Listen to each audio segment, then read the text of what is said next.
La majorité des enfants n'ont jamais fait de ski ici. Donc ça leur promet d'avoir des premières sensations, puis éventuellement des premiers plaisirs à ski.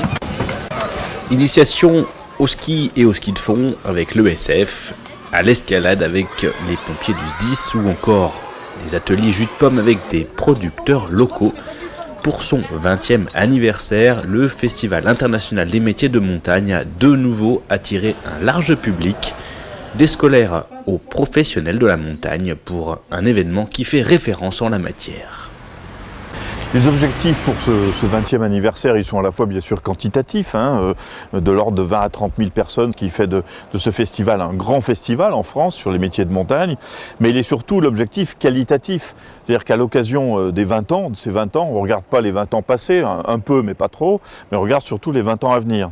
Et pour cette 20e édition, les acteurs du festival ont souhaité renforcer la dimension économique et emploi, avec encore plus de rendez-vous professionnels et formation.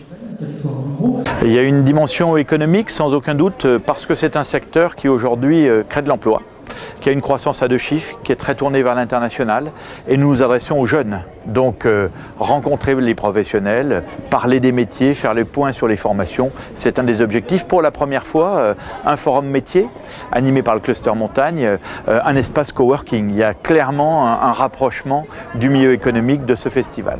Le succès et la pérennisation de cet événement, c'est aussi le signe que Chambéry a su conquérir son image de ville ouverte sur les montagnes. Une image toute naturelle pour la capitale historique de la Savoie. C'est une ville portier des Alpes. Donc elle tire son histoire naturellement du fait qu'elle ouvre sur les massifs. Et ce festival a donc toute sa place, en plus à une période où on est en avant-saison. Il ne faut jamais l'oublier. Chambéry est devenu en 15-20 ans le lieu où se rassemblent toutes les professions de montagne, où la plupart des sièges des grands opérateurs, des grands syndicats professionnels, etc., sont soit à Chambéry, soit dans la Combe de Savoie. Donc il est clair qu'aujourd'hui, on peut dire que Chambéry, au bout de 15-20 ans, a gagné son pari d'avoir cette image montagne.